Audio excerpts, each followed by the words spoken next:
A human action may not be legally right, but definitely it can be ethical. कैसे?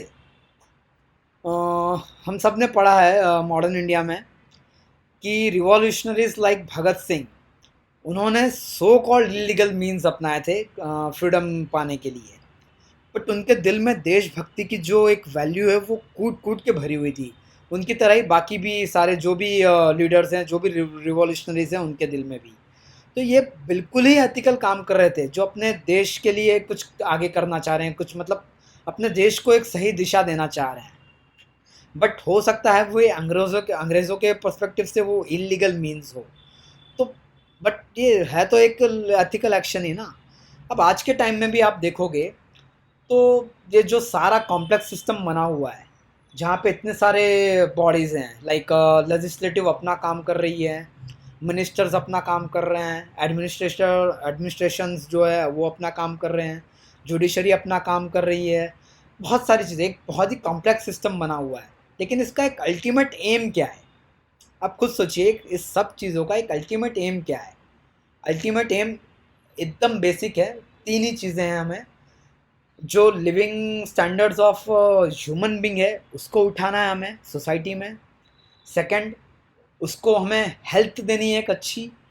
Third, उसको हमें एक better education देना है। और ये सारी चीज़ों का एक अल्टीमेट एम क्या है? कि एक इंडिविजुअल का उद्धार करना है हमें। तो आप देखोगे कि यूपीएससी की इस जर्नी में आप चाहे जो भी सब्जेक्ट पढ़ो, चाहे ऑप्शनल पढ़ो या चाहे जीएस 1 पढ़ो, जीएस 2 पढ़ो, जीएस 3 4 जो भी आप पढ़ो, उसमें आपको एक चीज़ हमेशा ध्यान में रखनी है कि एक अल्टीमेट एम क्या है। अगर आपके सामने कोई क्वेश्चन दे भी रहा है तो जैसा मैंने बताया कि वो क्वेश्चन क्वेश्चन नहीं है, बल्कि गवर्नमेंट की एक प्रॉब्लम है जो आपको आपसे वो अपना एक मतलब कुछ एक आपसे एडवाइस मांग रही है, क्योंकि आप उसके एडमिनिस्ट्रेटर हो आप। तो आपसे एडवाइस मांग रही है, तो एडवाइस ऐसा तो है नहीं कि वो सोसाइटी का बुरा करने के लिए कुछ मांगेगी, सोसाइटी का भला करने के लिए ही मांगेगी। तो इसी तरह से ये हो सकता है कि कुछ चीज़ों के मीन्स जो हैं इलीगल हों। अब इतने कॉम्प्लेक्स सिस्टम में ज़रूरी नहीं कि हर कोई एक राइट मीन्स अपना के ही एक राइट एंड्स की तरफ बढ़े। हो सकता है कहीं के मीन्स इलीगल हों, बट उनकी जो एंड वैल्यू है जो वो होनी चाहिए एथिकल। और एथिकल हम किस बेस पे डिसाइड करेंगे? जिससे सोसाइटी का भला होना चाहिए। तो ये एक आप पॉइंट हमेशा याद रखना यूपीएससी का कोई भी आंसर लिखते हुए, ऐसे लिखते हुए या फिर आप इंटरव्यू भी देते हुए, कि एंड गोल जो है वो सोसाइटी का भला होना चाहिए। इसी तरह से हम ये सेकंड एग्जांपल देख सकते हैं, सिविल सर्वेंट। इसकी जहाँ पे लीगल जो एस्पेक्ट्स ख़त्म होते हैं, वहीं से उसके एथिकल एस्पेक्ट्स शुरू होते हैं।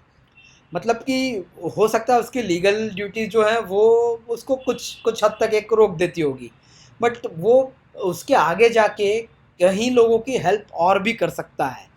मतलब बहुत सारे लोग जो सिविल सर्वेंट बनना चाह रहे हैं, उनका एक गोल भी यही होता है कि वो एक्स्ट्रा माइल जाके सोसाइटी की हेल्प करना चाह रहे हैं। इसके बहुत सारे एग्जांपल्स आप लिख सकते हो। जैसे नॉर्मल से एग्जांपल्स भी आप लिख सकते हो जो यूपीएससी खुद अपने क्वेश्चंस में कई बार पूछ चुकी है। किसी बूढ़ी औरत का आधार कार्ड बनवाने का एग्जांपल हो गया, या फिर किसी दिव्यांगजन, कोई स्पेशली एबल्ड पर्सन है, उसका कोई सर्टिफिकेट बनवाना है, या उस वो कहीं स्पोर्ट्स में कहीं रजिस्टर करवाना चाह रहा है अपने आप को, जो टैलेंटेड है बट उसे सही तरीका नहीं पता है, तो आप उसकी हेल्प कर सकते हो। ऐसे बहुत सारे एग्जांपल्स इस पॉइंट में आप लिख सकते हो। तो ये मेरे पॉइंट्स भी नहीं है, ये जो यूपीएससी ने दिए हुए हैं क्वेश्चंस में वही पॉइंट्स हम यूज़ कर रहे हैं यहाँ पे। तीसरा एग्जांपल है जो हाल ही में केस हुआ था, शानबाग केस। उसमें पैथिव यूथेनेशिया को हमने अलाउ कर दिया था। अब ये जो चीज़ है, ये आप देखोगे तो हमारे कॉन्स्टिट्यूशन के अगेंस्ट है।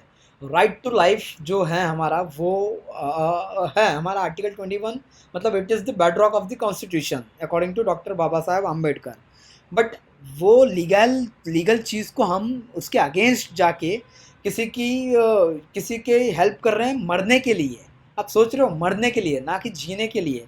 तो हो सकता है वो लीगली तो बिल्कुल ही गलत हो, बट ये भी है कि वो आप देखो जो बंदा है या बंदी है वो किस पोजीशन में है, किस सिचुएशन में, क्यों हम उसे मरने दे रहे हैं? क्योंकि वो एक दर्द में है, और दर्द में किसी को मर जाना ही बेहतर ऑप्शन लगे, तो हम एक अपना कंपैशन फॉलो कर रहे हैं।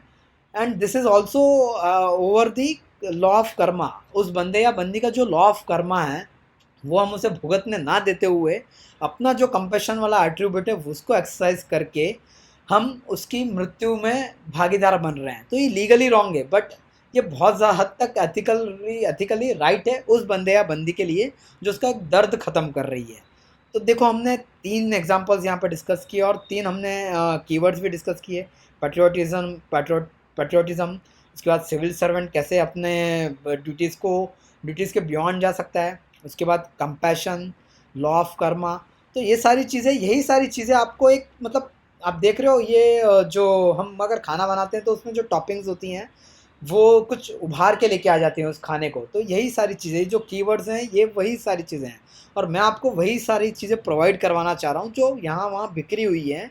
तो आप यहाँ वहाँ बिखरी हुई चीज़ों को कितना ही याद करोगे, बट अगर आप उसको आंसर्स में यूज़ करते हुए याद करोगे तो आपको जल्दी से वो याद रह जाएंगी वो चीज़ें कि हाँ, मैंने ये वाले आंसर में यूज़ की थी। अब similar kind of a question कितने सारे आ सकते हैं, तो आप एज इट इज़ यही वाला चीज़ वहाँ पे भी लिख सकते हो। तो ये आपका काम आसान हो रहा है, but it's not spoon feeding. मैं आपको दे रहा हूँ चीज़ें, बट इसमें आपको समझना होगा कि क्या आपको कौन सी चीज़ कहाँ पे यूज़ करनी है, कौन से एग्जांपल्स कहाँ पे यूज़ करने हैं। मैंने किस तरह से लीगल और एथिकल की जो डिबेट चल रही है उसमें ये एग्जांपल्स यूज़ किए हैं। तो ये सारी चीज़ें आपको खुद को भी समझनी होगी और मैं वही एक आपका नज़रिया डेवलप करना चाह रहा हूँ। और एक नज़रिया तो मैं आपका ऑलरेडी यही कह ही रहा हूँ कि डेवलप कर लो कि हमारा एंड गोल एक ही है, सोसाइटी का उद्धार करना। हमने अब तक जो डिस्कस किया उसको एक स्कीमेटिक वे में लिख लेते हैं, वही हमारा डायग्राम बन जाएगा। कोई भी एक ह्यूमन एक्शन जो लीगली राइट है बट अनएथिकल है फॉर श्योर, तो ये मोस्ट ऑफ द टाइम्स ये जो डिसीजन है वो सोसाइटी के लिए गलत ही होगा। वहीं उसकी दूसरी तरफ कोई एक डिसीजन जो है, कोई एक एक्शन जो है वो हमारा लीगली हो सकता है सही ना हो, बट वो एथिकल है, तो मोस्ट ऑफ द टाइम्स वो एक सही डिसीजन में तब्दील हो जाएगा।